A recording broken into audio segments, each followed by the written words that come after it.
And now, another exciting episode of As the River Churns.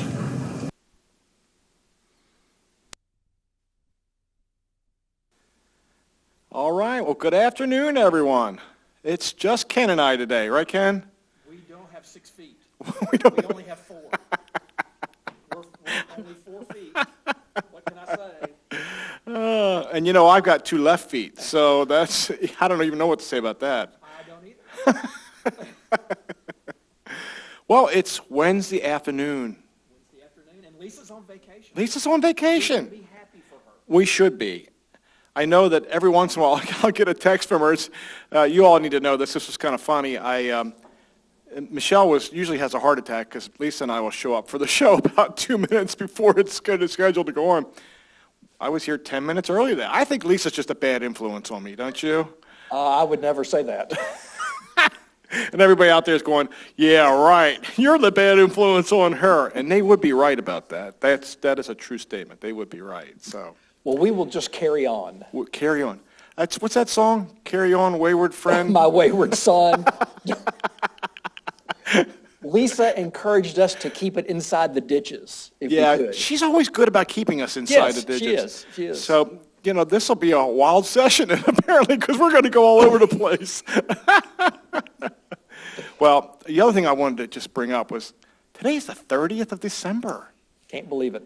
You know, we entered 2020 with this great vision of what this year could be like, and it never materialized the way we expected it to, did it? Yep. I've had people tell me that it's my... I don't think you're on. My keeps cutting off. So Ken keeps cutting off here, so that's not good. That probably means he needs a battery. That would be my guess. So, well, I'll tell you what. While you're doing that, I'll just continue on, and I will say that, and you can be my prop person here. So, for our trivia question today, Ken, we have some great gifts today, right? Yes. You want to start by showing up, and I think that is peppermint popcorn. Is that correct? Yes. Peppermint popcorn. So how exciting is that? And Peppermint Merlot. Peppermint Merlot. No, I don't think so. But, you know, Ken, we talked about this. We almost decided that after the week we've been having that the wine might not make it as a prize today, right? We were going to sample it. We were going to sample it. That's for sure. All right. I think she's got you up and running. Test. Oh, yeah. Am I back on? I can hear you. Very good. All right. Very good. Well, thank you, Michelle. As always, Michelle's here to help us get out of trouble. So, Vanna White. Vanna White. I told her one of these days we might have to actually mic her up as part of this, you know? Oh, yeah. So I thought that would be. What was that TV show? Was it Frasier? Was that the name of the TV show where he was a radio talk show host or whatever? And his director was always on mic, and she would always kind of jump in from time to time. So, yeah, I felt like this kind of same here. So, anyway, okay, so we know what the exciting prizes are today. Yes. The number people are supposed to be calling is 336-389-4103. I don't think that's going to come as a surprise to anybody. That's Michelle's number. Oh, I thought that was Lisa's number. No, that would be funny. That would be a surprise, wouldn't it?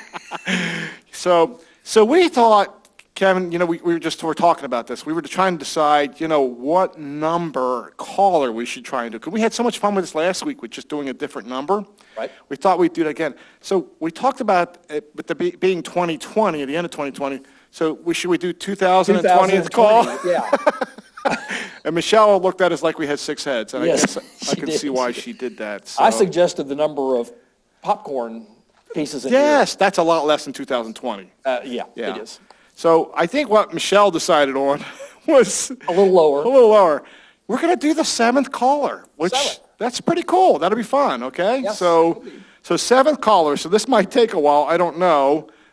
You all might be very astute and know the answer to this question, but here's the question. So again, we're going to do the 7th caller, and the first 6 callers that call up with the answer, Michelle's going to say, "I'm sorry, you were phone caller number 1," or "I'm sorry, and she will not be able to talk to you. She's going to keep going. So if you can't get through the first couple times, keep trying, And then once she comes back in and tells us she has a winner, she'll notify us, and we'll let you know that. But I'm not sure speed dialing is actually the thing to do. I don't know. Yeah. How do you, how did you do it back in the old days? I guess you didn't. You couldn't. Snail dialing. Snail dialing. Snail dialing is the way to go, right? I miss those phones. Those don't you? rotary phones. Yeah, they're pretty cool. Great? I wonder if they're going to come back one of these days. I had a friend that went on vacation out into the mountains with his family, and his daughter was with him, and she had never seen a rotary phone, and the cabin had a rotary phone. I'll be darned. And she was going to make a call, and she went and just stuck her finger in the holes. She was sticking her finger in the little holes like that, like it was going to die. No, you got to do this. You got to do this. Wow. Yeah, those were the old days, weren't they? Yep. Okay, are you all ready for the question? Here's the question. Remember, seventh caller. When did the New Year's Eve ball first drop in Times Square? We're looking for a year. When did the New Year's Eve ball first drop in Times Square? Seventh caller with the right answer wins these great prizes today. Half a bottle of wine and a full container of popcorn. Peppermint popcorn. All right. When Tom and I finished tasting, we did put the seal back on, though. We had a recorker, right? Yeah, we did. So, okay. So Michelle hasn't gotten up yet, so I don't know if that means she's not getting any calls or not. It might take all day to get to 7 callers. I don't know. 336, you did forward your phone, right? Okay, 336-389-4103. Oh, there she goes. All right, we got our first caller. Okay, while we're doing that, let's go through the updates. Let's see, it's been a little more than a week since we did our last show, Ken. And when we tried to run the statistics today, they weren't updated. So we used yesterday's statistics. Mm-hmm. So it's actually 1 week from yesterday that we did the last one. So let me get everybody caught up a little bit. The North Carolina Department of Health and Human Services website is where we get this. This is their dashboard. And in the past week, they have done almost 335,000 tests for COVID. That's about 48,000 a day. Out of that 335,000, we had 35,377 positive cases. So if you can do the math real quick, that's just a little bit more than 10%, which is about what we've been running as a state. So I'm not surprised by that. Unfortunately, we had an additional 283 deaths since last week in the state. And this is the one that alarms me a little bit more even in that. Not that that's not important, because that's really important too, and that's scary too. But the number of hospitalizations just continue to climb hugely. It's another additional 376 in the hospitals this week over last week. We're 3,377 people in the hospital with COVID. So that's a little scary. So, this vaccine can't come fast enough, and we'll talk about that in a few minutes. I have been tracking, now this is a little bit of good news. I've been tracking the last several weeks. I've been tracking the cases per 100,000 in the last 14 days. So that number changes on a daily basis because it looks at the last 14 days. So if you remember last week, I told you the numbers had climbed, except for Guilford. Guilford kind of stayed steady. That all the other counties had climbed tremendously in that week. So this week, believe it or not, all of the numbers have declined. So that's a good sign. I mean, for every county, it's different. So let me just give you some examples. Guilford County last week, it was 699 cases per 100,000 in the last 4 days. We have a winner, so please stop calling. We have a winner. So that's great. It's declined by 84 over what it was last week. Forsyth was 951 last week. They're down to 796. So, and all of the counties actually dropped by what I call a significant amount. So I'm hoping that's a good sign. Yeah, I'm hoping that that means that maybe it's starting to go the other way a little bit. So we can only hope, right? Yes. Okay, so when we get to the nursing homes and residential care facilities, there have been 32,883 in the state since the start of this. That's 6.3% of the total cases. The total cases in the state are 524,279. And We've also, of the 6,574 deaths, 3,151 have come from nursing homes and retirement communities. That's 47.9%, so a little less than 50%, which is kind of pretty consistent with what we've been seeing. Again, and we'll talk a little bit more about this too, the number of nursing homes and retirement communities that have had outbreaks has increased again this week. That's like the hospitalizations, that's been increasing. We have 549 now nursing homes and residential care facilities that have been having outbreaks. That's 32 more than last week, and so it's just climbed. I mean, I don't know how else to say it. With the increase of cases around us and around retirement communities and nursing homes, it's just impossible to keep it out of these communities. And so we're seeing a rise in that. It's not just here; it's also been our sister communities as well. We're not alone with that. When you think, like Scotia Village was really having some difficulties, and in the last week and a half, they kind of settled down, didn't have any positive cases. They were very happy, and then again this week they have some more. So it's just a roller coaster ride at this point with the cases. The other statistic that the North Carolina Department of Health and Human Services has been starting to put out is the number of people vaccinated, and they do this by county.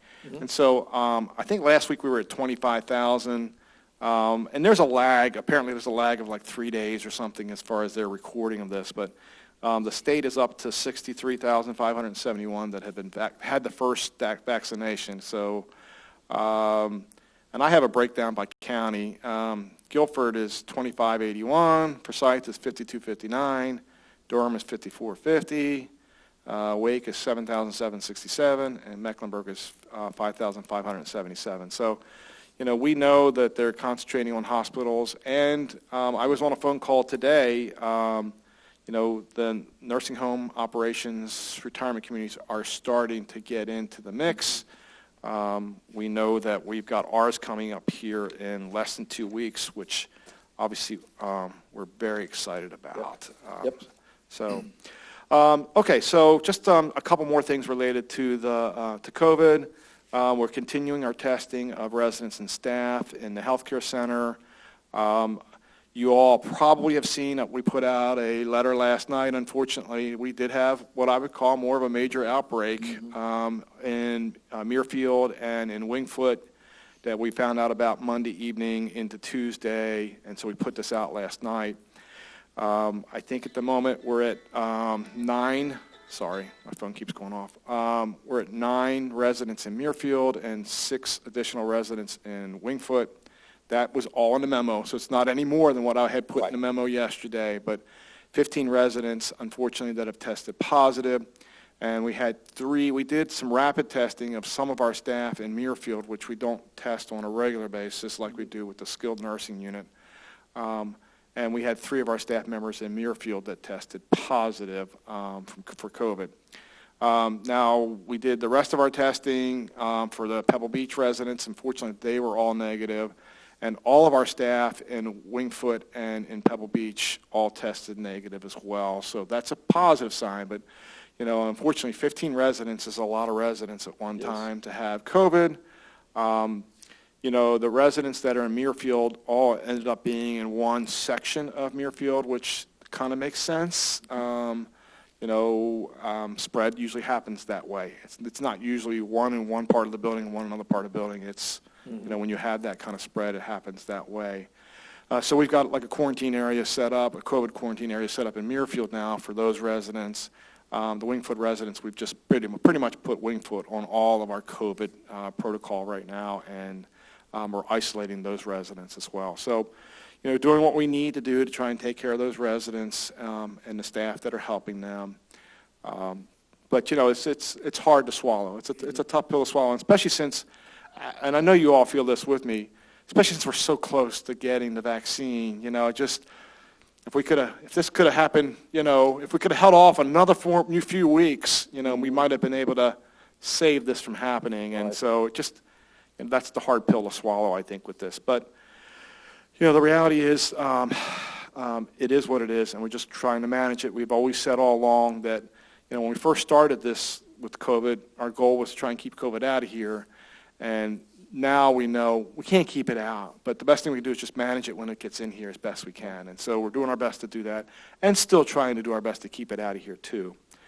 I will say of the 15 residents that have it, we have 2 that are having what I would call moderate to severe symptoms from COVID. So please be keeping them in your thoughts and prayers. Everybody else either has very, very, very minor symptoms or they are asymptomatic. Right. Our staff members are asymptomatic at this point as well. And that's the hard part with this, with folks being asymptomatic. You don't know. I mean, right.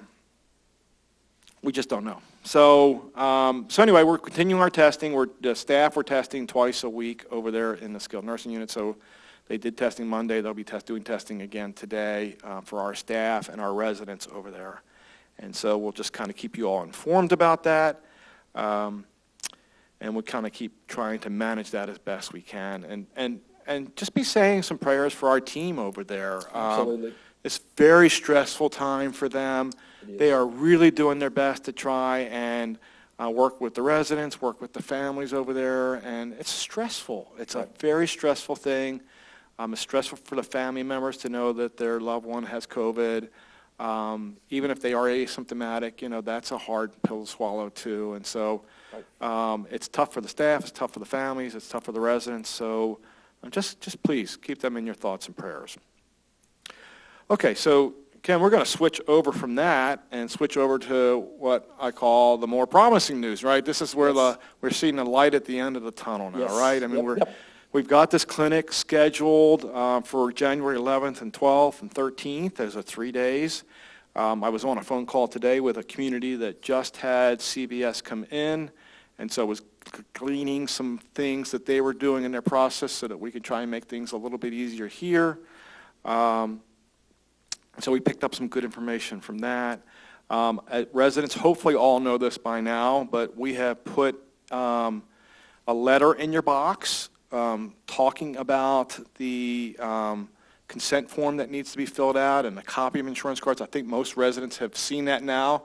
If the little group thing that we did here today where people were bringing in their consent forms and insurance cards were any indication, a lot of residents got the information and started filling it out, and I'm really grateful for that because we do need this information. Just so you know, the information you bring to us, the consent form for each of you to have it, the copy of your insurance cards, your Medicare card, and your prescription card are essential for us. We actually have to take that information.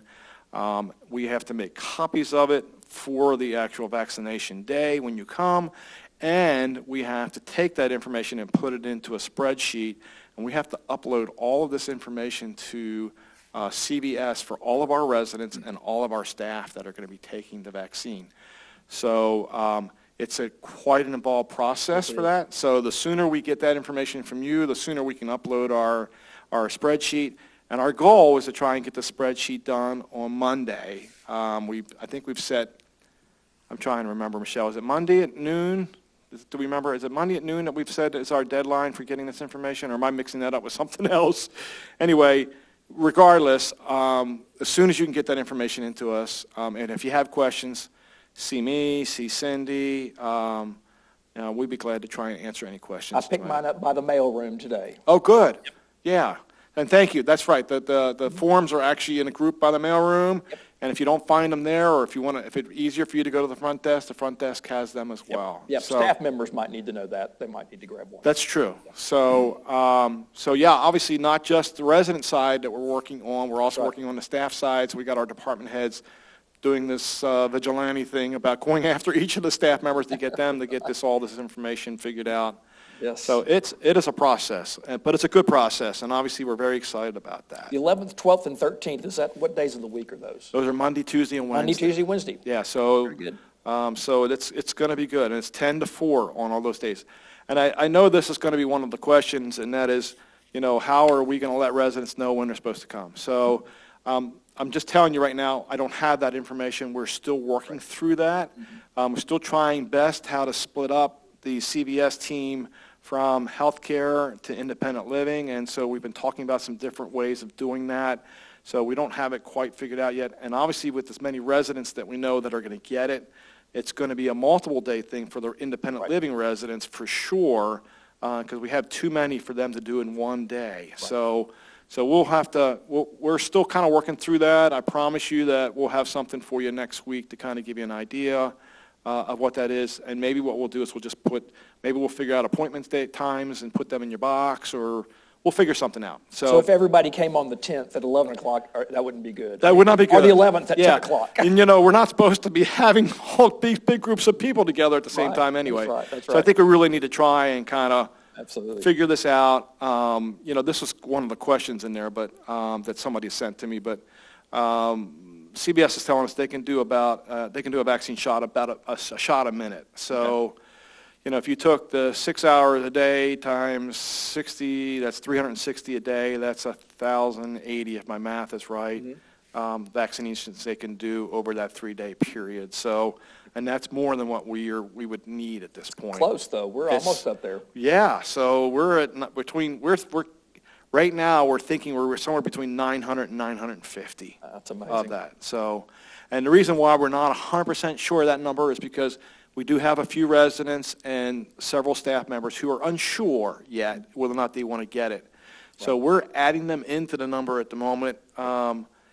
Because we want to have a vaccination saved for those if they want to get it, but they can decide at the last minute whether they want to get it or not. So that's why it's somewhere between 900 and 950. But that's amazing when you think about it. If you'd like to have it someplace other than your arm, can you request that? Or maybe I should ask that question later. I think it's they do it in the muscle, so wherever you want it is where you can get it. And I got a lot of muscle back here.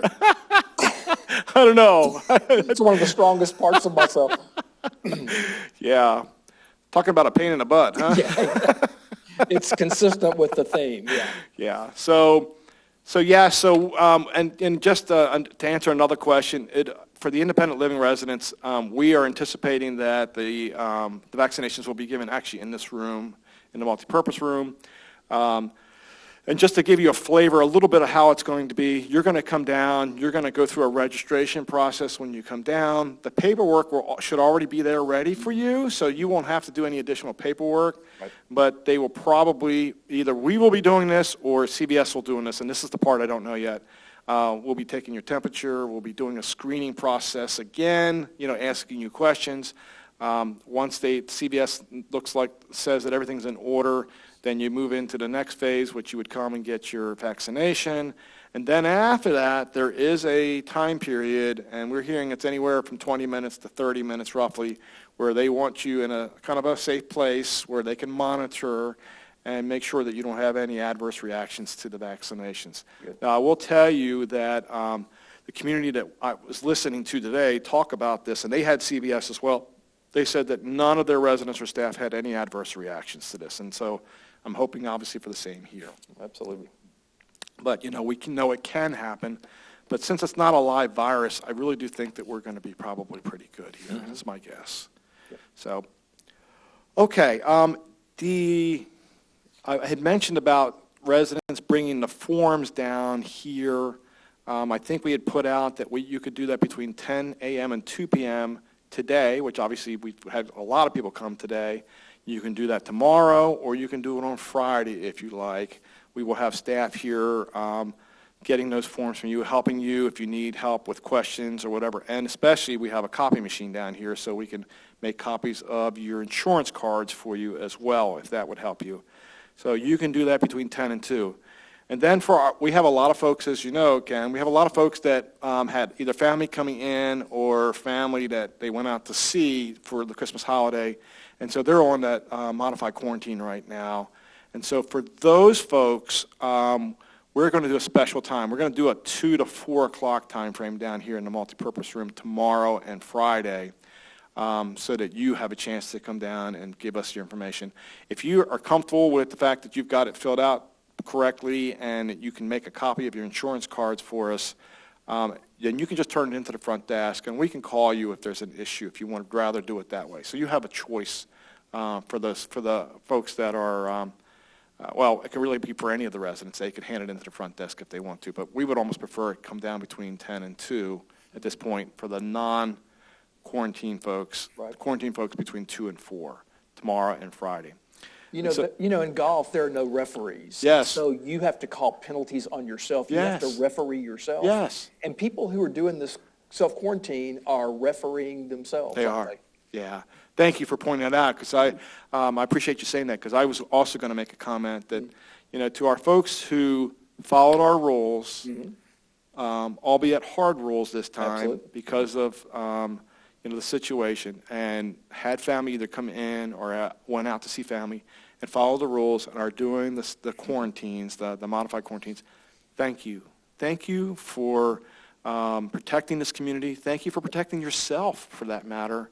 I can't tell you how much I appreciate that. That you don't know how much that speaks to me and to the staff here in volumes about our residents and their understanding of what we're trying to do and accomplish, and they're willing to jump into the trenches with us to make sure that this is happening. And so we also had asked the staff to do the same thing, and we have been very surprised and very pleasantly surprised that our staff have done the same thing as far as the mini quarantine. And the mini quarantine for staff is a little different, obviously, than it is for the residents, but I think the wellness center is pretty much a ghost town right now. I don't think there's a whole lot of people down there, which is maybe in a weird way been a blessing, because we've actually been using Whitney, Jill, and Courtney here as part of our 10 to 2 o'clock group to help us out with the residents with the forms. So that's worked out really well. But thank you for bringing that up. I appreciate you doing that.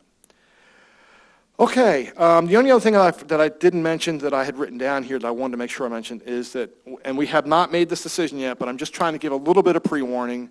I had mentioned that residents are going to need, after they get their vaccine, residents and staff are going to need a kind of a safe haven for 20 or 30 minutes. It's quite possible that we will use the restaurants, the Water's Edge and the Wayfarer, as that resting area.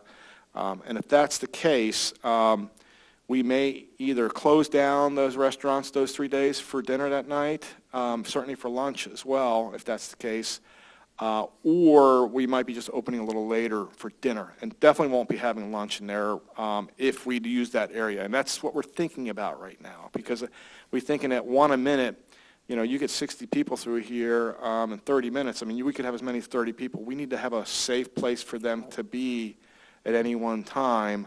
So I think that the dining room makes sense to me, that would be our place to use it. This way we can have a nice steady stream of people coming through here and then going over there. So no decisions yet, just trying to give you a little bit of a precursor as to what I think might happen at this point when we start doing the clinics. But we'll have more information for you next week. Okay, I think we're at questions now, Ken. Oh, good. So we had one question from one resident and then a multi-part question from another resident. So let me try and answer some of these questions as best we can. First question was, will River Landing be able to arrange the availability of antibody blood tests to confirm immunity after the vaccines have been given? That is a really tough question to answer at this point. We do everything based upon guidance from the North Carolina Department of Health and Human Services and from the CDC. And so they have not given us any steps in regards to that, but it's a great question because I can see where that would make sense to want to be able to kind of test and see how well your immunity has built up. So we'll try and keep working on that and see if we can come up with an answer to that. I know one of our staff members months ago went and had an antibody test done because they thought maybe they had actually had it earlier and wanted to see if there was antibodies coming from it. Yeah. And the antibody test was pretty easy to get and was pretty inexpensive to be able to get at that point. I just don't know now if that's the same way. And if everybody goes and does the antibody tests, and they may be hard to get, and they may not be as cheap as they once were. Supply and demand. It's funny how that works out, right? Yeah. So, second question, and this was a multi-part question. Number of vaccines at River Landing. Have all residents responded to the survey? Is vaccine required for staff? Percentage of campus being vaccinated, and specific appointment times. Okay, let's try and hit these one at a time. I think we've answered some of this already. Number of vaccines at River Landing. We've already mentioned between 900 and 950 is what we're expecting during that 3-day period. And remember, that's the first dose.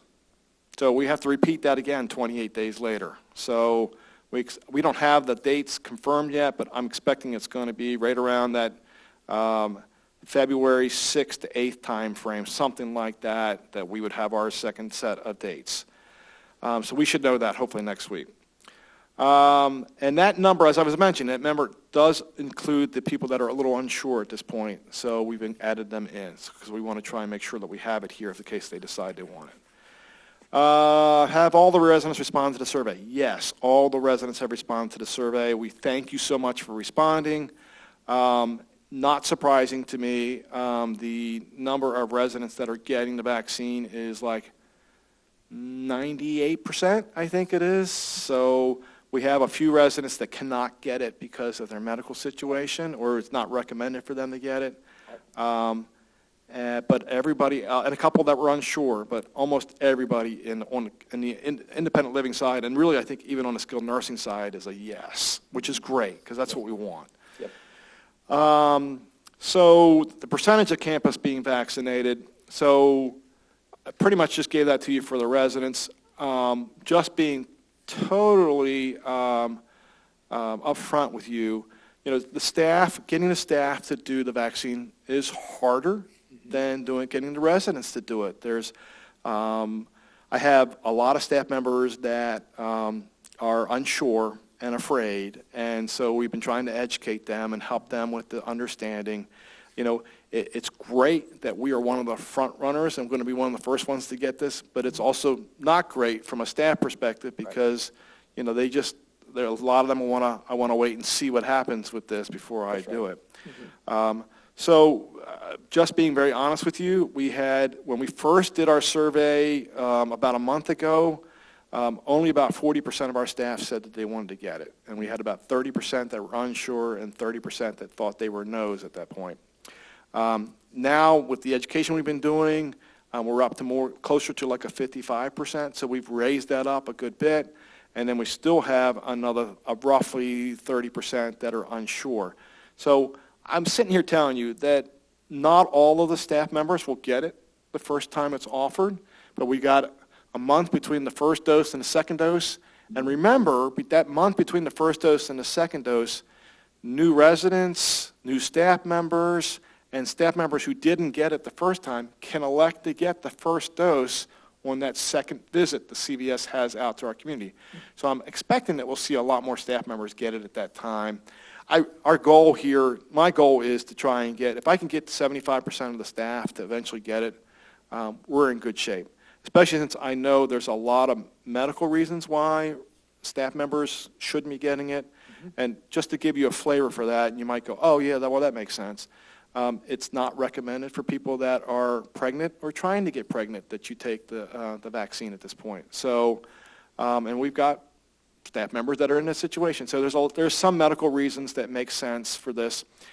And then the other part, and I'm probably talking too much about this, the other part of this, we've got a lot of young staff members who think they're invincible, mm-hmm. and they think they can just, if they get it, they're just going to ride through. And so we've been trying to educate them on it's not just about them, right. It's about everybody else that they come in contact with, whether it be from the personal side with their parents or grandparents, and then obviously the fact that they work here and that we have vulnerable residents.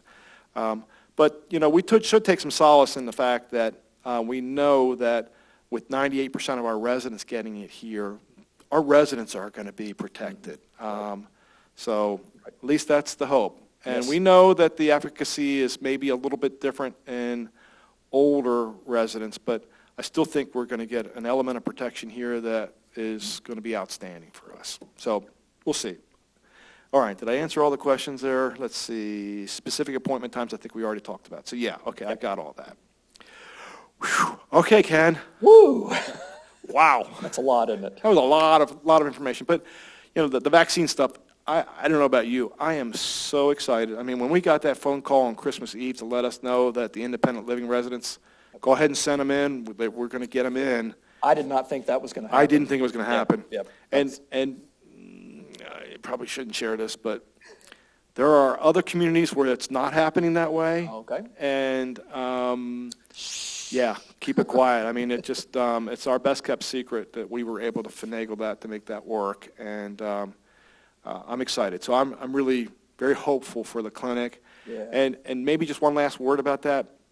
We're going to do our best to not make it chaotic, but it may be a little chaotic, and I apologize up front for that. We've never done this before. We're going to do our best to try and keep it as organized and orderly as we can. But please understand, I mean, we can't always anticipate all the things that could go wrong. I'll give you a prime example. The community that was actually doing had the clinic already said that they had set people up, because I think theirs was from 11 to 5.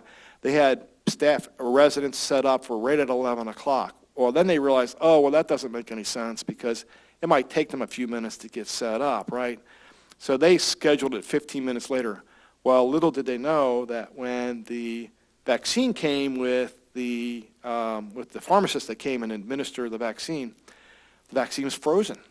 And it had to unfreeze before they could administer it. So that took an extra 40 minutes, I think, for that. So they actually didn't even give any vaccines for the first almost hour. So we need to kind of confirm that. That also might be just because they were the guinea pigs, this community. They were one of the first ones. CVS might have a process now that's a little bit different where they get it here and they're frosted ahead of time so that we can kind of make sure we've got that. But there's still a lot of more questions than there is answers at this point. We're still trying to get as many answers as we can from CVS, but as you might guess, they're getting overloaded too with inundated with questions. We've never done mass vaccinations like this before, have we? I don't think we have. I mean, I remember taking the polio vaccine, but it was in a sugar cube at school. You know, pop it in your mouth. But the whole mass thing, the swine flu, though, wasn't that a max? But everybody, I mean, it wasn't like everybody in a community got that.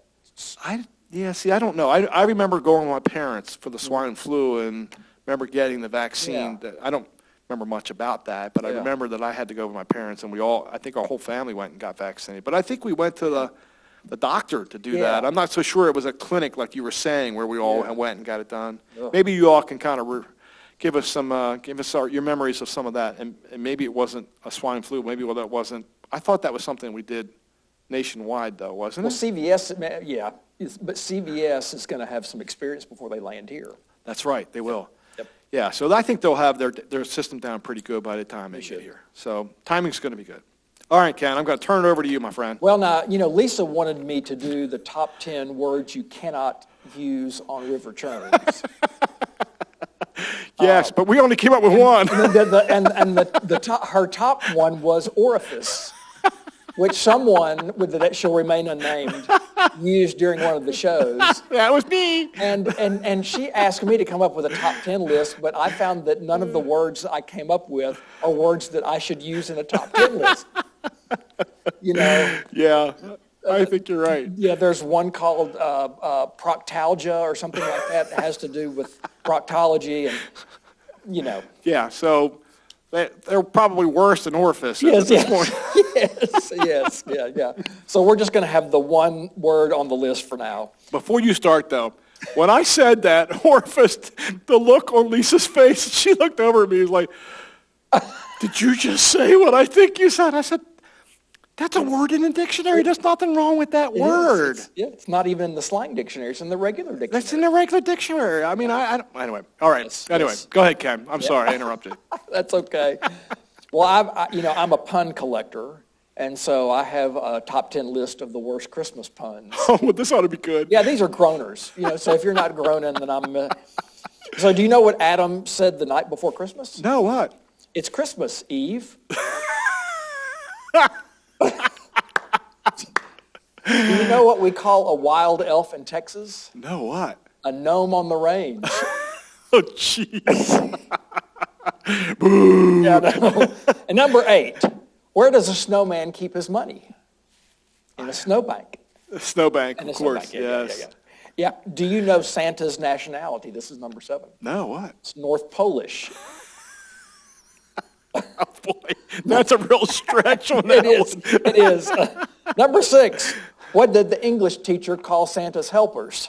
I have no idea what. Subordinate clauses. No, that's good. Yeah, I that's like pretty that good. That's one. pretty clever, yeah. Number 5, what do you call people who are afraid of Santa Claus? I have no idea. Claustrophobic. What do you call it? Well, this is number 4. What do you call it when a snowman has a temper tantrum? Uh-oh, what? A meltdown. That's cute. Number 3, what kind of linens do gingerbread men put on their beds? I don't know what. Cookie sheets. All right. All right, number 1. If you're not uncomfortable, you should be. Number 2. This is number 2. Oh, I'm sorry. You still got 2 more. What do you call a fancy dance at the North Pole? I have no. What is A it? snowball. Okay.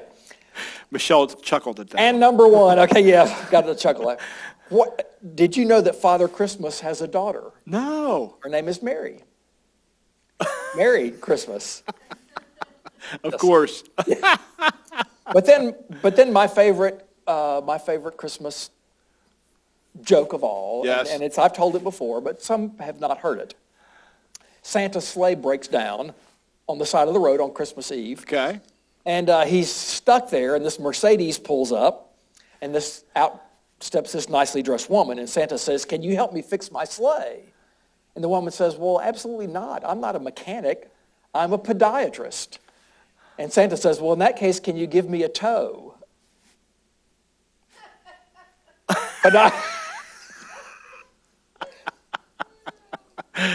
Yeah, Okay. so not a T-O-E, a T-O-W. I got it. Yeah, I got it. T-O-E. It is T-O-E. Not a T-O-W, yeah. Okay. All right, so That's now, cute. and now New Year's puns. I don't Oh, have 10 okay. of those. Oh, you got New Year's puns. I've got New Year's puns because we're almost there. We're almost there. It's like my one New Year's resolution was to start to use my Velcro wall more. So far, I'm sticking to it. My New Year's resolution was to read more, so I turned on the subtitles on the TV. Instead of Happy New Year, I said Good Year to my coworker. I must be tired. Oh, jeez. My New Year's resolution is a new computer monitor with 2,560 by 1,440 megapixels. That's some pretty good resolution there. It's a really good resolution. Yeah. Last year, I resolved to take off between Christmas and New Year's, and this year I'm resolving to take off between New Year's and Christmas. That's That quite a works with River difference. Landing, yeah. And then final one, and that's that all my hindsight will be 2020. Yeah. Yeah. Wouldn't it be nice to have 2020 in the rearview mirror? Yeah, it will be. It will be. Although, I keep saying this, you can look at it as glass is half full or glass is half empty. There have been some real positive things that have come about in 2020. Yep. And you just have to look for those things. And I know they're not easy to find. And I think probably some people are saying, well, you're just crazy for saying that. But, you got to look for the good because, it's too easy to sit there and wallow about all the things that are wrong in life right now. And, COVID's hard. I know it's been hard on our residents and on our staff. We're all tired of it. We're all ready for this vaccine. We're all ready to get beyond this. And so, but we still have to remember that there were some good things that happened this year. So, and I shared in my video this week that in my family, we decided when New Year's came and we normally took down Christmas decorations, because it was so gray and cold outside, colorless outside, we decided to leave them up a little longer. that's cool. And so we left them up for a few days longer. And the next year, we left them up a little longer. And the next year, a little longer. And pretty soon, it was March the 1st. Wow. Because we knew then that spring was right around the corner. Yes. Yep. And what it does is it adds some color and some festivity to your house when it's so lifeless looking outside. Yeah. And as long as it's not live greenery, that would get pretty dry and be a fire hazard. As long as it's artificial stuff, it sort of leaves your house looking a little festive. That's pretty neat. Yeah, so I encourage people, if they want to, leave up the tree. I mean, there's no rules about this. You Yeah. make your own rules. That's right. Yeah. You might have just convinced me. I was going to take down my outside Christmas decorations this weekend, but Yeah. maybe I'll leave them up. I remember the first time we did this, and my wife turning on the Christmas tree lights after dark, and I'm going, the neighbors are going to see. Let me close the blinds. The neighbors are going to see we still have our Christmas tree up. What are they going to do? Come over and egg our house? Right. She goes, come on. It's for us. They may rather come over and have some eggnog. They might. They might. Yes. That's cool. That's a great thought. Yeah. Yeah. It's Because winter can get a little bit blasé, right? Yeah, I mean, absolutely. it gets cold, and although there's something nice about sitting in front of a nice fire and reading a book or That's right. drinking a cup of hot chocolate or coffee or something. But Yep. But it can get bad with it getting cold. But Yeah. hopefully we'll have a mild winter this year. Yeah. Yeah. Absolutely. So, well, thank you for that. That's awesome. Yeah. Stay green. Stay green. Yeah, I don't know if my Christmas tree. I have a live Christmas tree or Oh, yeah. I wouldn't leave semi-live. that- yeah, I don't wouldn't think I'm going to leave that up. No. Unless I want to have needles all over And the use floor. candles for decoration. Yeah, that's a No, great idea, right? Be like Christmas vacation all over again, right? It would be. All right, Ken, well, thank you. Yes. So let's go through the birthdays for the rest of the year. We're going to do birthdays for the rest of the year. Mm-hmm. So let's see, we were starting with Monday. So residents, we didn't have anybody on Monday. On Tuesday, it was John Fuquay and Diane Phillips. Today is Betty Shelton and Pat Byrne. Tomorrow is Norman Cook, Ann Wilkerson, Hugh Hill, and Lois Edwards. So, wow, A lot of tomorrow. people with Yeah. New Year's Eve birthdays. A lot of people that their parents must have been very happy Yes. because they had them the day before. They got to They write got them to off. claim them as dependent, right? So that would be That's good. not the only reason your parents loved you. I'm let's sure. say. I'm sure that's not it, Yeah. but that's an extra reason to maybe Yes. do that. So, and then as far as staff goes, Monday's birthday was Deborah Flowers in nursing. Tuesday's was Latasha Wheatley in nursing, and there's none today. And tomorrow is Antoinette Horace, and she's in nursing, not the Antoinette that's here Right. in Bistro, but Bistro. Antoinette Horace in nursing. So happy birthday to all of you. That's Yes. awesome. It is. It Yeah. is. Actually, today is my my adopted son's birthday. Mm-hmm. 16 today. And he's acting 16. Let me tell Okay. you. He's, for those of you that have had 16-year-olds, You know what I would like to know? I'd like to know these folk that have birthdays after Christmas. yeah. How many of them have received re-gifted birthday presents? Oh, no, that's terrible. I'd love to know your story I hope because I've not. heard some stories like that. People getting gifts and opening them up, and there is the card that was to the original. Oh, geez. Yeah, and they're oops. Oh, boy. Yeah. Yeah. Well, I hope not for your sake. For those Yes. that are having birthdays, happy birthday. I hope that you don't get re-gifted gifts for your birthday. Yes. I actually asked Lisa about that. I said, do you get, with hers being Christmas Eve, I said, do you kind of feel like you got shafted for that? And she said her mother always was really good about making sure that she didn't feel that way. That was pretty cool. Very So, nice. Okay, trivia question. Let's see, the question was, when did a New Year's Eve ball first drop in Times Square? And the answer was 1907. 1907. So let's see, I got to go through my emails or my texts here to figure out. Is that who the same Michelle- year that the Wright brothers flew? Could be. It Think could so. be. They may have dropped the ball from their plane. I don't have any idea. Now that would be It interesting. would have been. Yeah. So today's winner is Libby Leonard. Libby, congratulations Yay. on winning the popcorn. That's awesome. Yeah, but, yeah. You're going to love this popcorn. Yeah, I tell you what, I don't want to mess with Libby. You better give her that wine, is all I got to say. So, anyway, congratulations, Libby. That's awesome. 1907. That's awesome. Okay, so I was trying to find out when we were going to be on next week, and I don't know. See, Lisa's not here. She took care of all this that's stuff right. for me. I don't know if she's worked it out with Brian yet as to what our schedule is going to be for January. So we'll just have to surprise you next week when it's going to be. Well, I'm sure we'll put it out on 1390 and Care Merge when we're going to be on. But It raises the philosophical question of, are we ever on any week? yeah, and after your puns this week, we might not go back on ever again. We might be off. But we will definitely be on next week. If nothing else, I want to spend some time talking about. Especially once we know what the vaccine clinic's going to look like, I really want to spend some time talking about that on the show next week. So probably it'll be Wednesday next week would be my guess, but we'll see. That may have to vary. Hump day. Yes, hump day. That's right. We liked having it on Wednesday. So, I have a joke of the day. Is it better than my? Well, can I have a toe? I think it's pretty cute. You tell me. This actually came by way of a resident through several residents. I don't know where it started from. It's a hearsay joke. It's a hearsay jerk, yeah. A joke, not a jerk. Hearsay jerk. Hearsay joke. That might be another word for our list. So this is apropos, I think, for those that come into our dining rooms all the time. It says, don't let them take the temperature on your forehead as you enter the supermarket. It's a government plot to erase your memory. I went for a bottle of milk and a loaf of bread and came home with a case of beer and 12 bottles of wine. If it's a government plot, they're too late. Yeah, they are. They're too late. That's good. So thank you. Thank you for sending that to me. And you can see from our material, we need lots of it. So please don't be afraid to send us stuff. So, hey, we made it in less than an hour. That's great. Yeah. That's great. Yeah.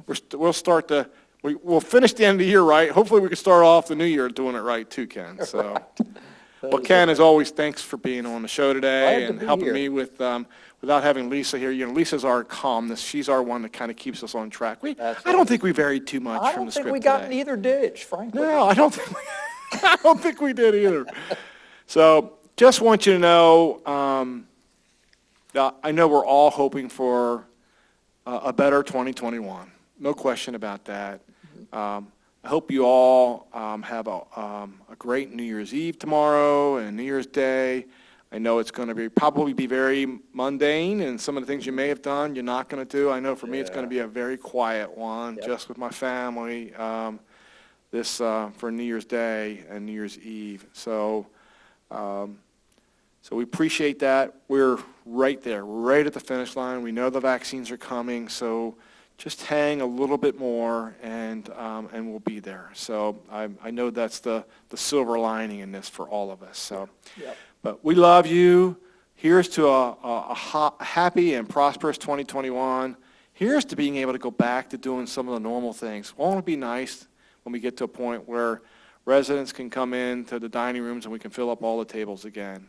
That we don't have to wear masks anymore to be able to hide our faces and keep us from spreading the disease or the virus that's out there. And we packed this room for a program. Yeah. I miss those. Yeah. Boy. And then we won't have to do the show anymore because, we've already figured out that when we ask for people to come in to actually visit the show, nobody wants to come. River Churns! We had one group, and we cured them of that right away in the first time we did it. So, but, yes, wouldn't it be great to be able to have activities and events and things? I tell you, after, it's been almost 10 months now.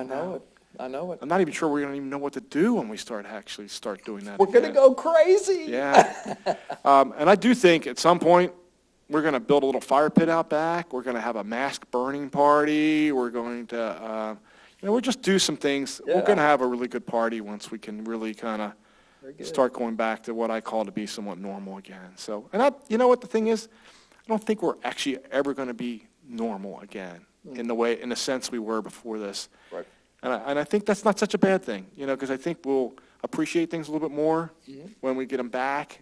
And I think we'll appreciate each other a little bit more. And, if nothing else, this year has shown me the resolve that our staff and our residents have fighting this. And it's been a war. There's no question about it. This has been a war on COVID.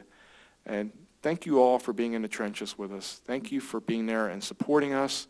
I know things haven't been easy. I know that things haven't gone always the way you want them to. I know sometimes we had to give you bad phone calls and tell you things that you don't want to hear. But thank you for being in there with us and hanging in there with us. We're almost there. We are. So 2021, I just feel like it's going to be a great year, and I think the Lord's going to bless us in 2021. So, Absolutely. okay. So have a blessed new year. Happy New Year. We love you.